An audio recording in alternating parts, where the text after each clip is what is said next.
السلام عليكم خاوتي، واش راكم؟ لاباس؟ ان شاء الله تكونوا بخير. الموضوع تاع اليوم ماشي موضوع، عندنا واحد التساؤل خوتي يسالوني دائما، بعض الناس يعيطوا لي يسقسوني اسكو الفماله تاع السنه معناتها مصيده جديده سوفاج، صيد جديد 5 شهور 6 شهور 7 شهور، اسكو تكوبلا ولا لا؟ اسكو تستناها حتى تبدل الريش عام ولا عامين باش تتكوبلا؟ واش نجاوبكم خوتي؟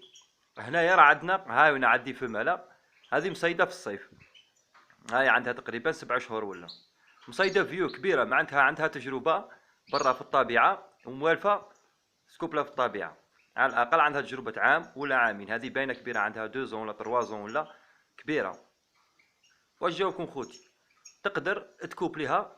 ها هنا انا عندي هنا ما بدلت لا ريش لا والو، مي راهي تريبوندي على المال وبنات العش. ها هاني درت لها عش هنايا هذا، ودرت لها هذا. ها خوتي ها هنا هاي بنات العش، ها هنا مازال ما دخلتش عليها المال، المال تاعها ها وين. واش راني داير لها؟ هاني بعد عليها المال، ديرو تحتها ما تشوفوا ما يشوفها ما والو. واش يغني تريبوندي عليه، معناتها راهي قابله بالمال هذا، معناتها راهي مجدة السرسور نتاع البيض. ها خوتي الماكله واش ندير لها الساك فقط، معناتها البراقه الصافيه. عندي الفلفل الحار هاني ندير لها ملهي السيبيا، عندي تمر والماء صافي، خطره في السمانه ولا ندير لها خل تفاح، وراني نعطيها شويه نتاع لوز. ها في الكودي هنا راني طاح لها شويه نتاع لوز.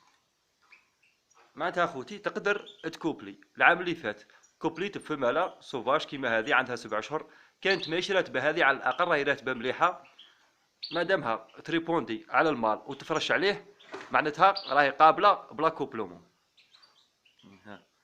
معناتها قابله بالمال. اشاتيا المال هذا، ها انا تريبوندي عليه تحوس عليه، ها تحوس عليه، سي بون، هي راهي بنات العش، مي انا مازال ما ندخلش عليها المال، دوك نزيدها على الاقل 2 جور باش نتفادى هذيك المشاجرات، باش غير داخلها تبوزي ما يبقاش يجري وراها. هو ها راه يحوس عليها، هو مازال ما دخلتوش عليها، راه يحوس عليها. اذا خوتي تقدر تكوبلي، ما كاينش من هذه تاع تستناها ديرها في بلاصه 6 شهور وتستناها طيح الريش وتعاود الريش مع المال ما كاش منها. ها هذا المال تاعي انا كنت مكوبلي به، كوبليت به العام اللي فات، السنه مازال ما كوبليتش به. هاني جبت له الفماله هذه، الحمد لله يا ربي راهي راتبه، بنات العش تاعها راهي تريبوندي عليه. نقول خاوتي برك هذوك اللي راه يقول لك ما كاش منها وما تكوبليش وما نش عارف شتا واستناها وطيح الريش وعام وعامين، على الاقل ما كاش منها خويا. العام اللي فات انا سيت كوبليت صح، ما تقوليش ماتوا لي جان بالبوانوار، فماله واحده اخرى كانت عندي مريضه اصلا جبتها مريضه، بصح السنه ان شاء الله الفماله هذه ها راني متفادي البراقه، راني ديال البراقه راني متفادي الميلونج، بويسك الميلونج فيه مواد كيميائيه، فيه الغبره، فيه منا ممكن تمرض الفمال ودينا المرض. هاني ديالها برك الساك حتى المال، المال وديالو الصافي. علاش خوتي؟ راني مذعور بالنقطه السوداء بالبوانوار، وان شاء الله خوتي الله يصلح الحال. وهذه ديها من عندي خوتي بالتجربه، فما لا تكوبلا لك ماشي مشكل، تكوبلا مادام راهي قابله المال، مادامها تريبوندي عليه، مادامها بنت العش، سي بون تتكوبلا. ايوا خوتي الموضوع واحد اخر ان شاء الله باذن الله نديرو كيفاش ندخلوا المال وكيفاش تبوزي ان شاء الله باذن الله، وتكوبلا وتشوفوا الفيديو خوتي. هيا ربي يعاونكم.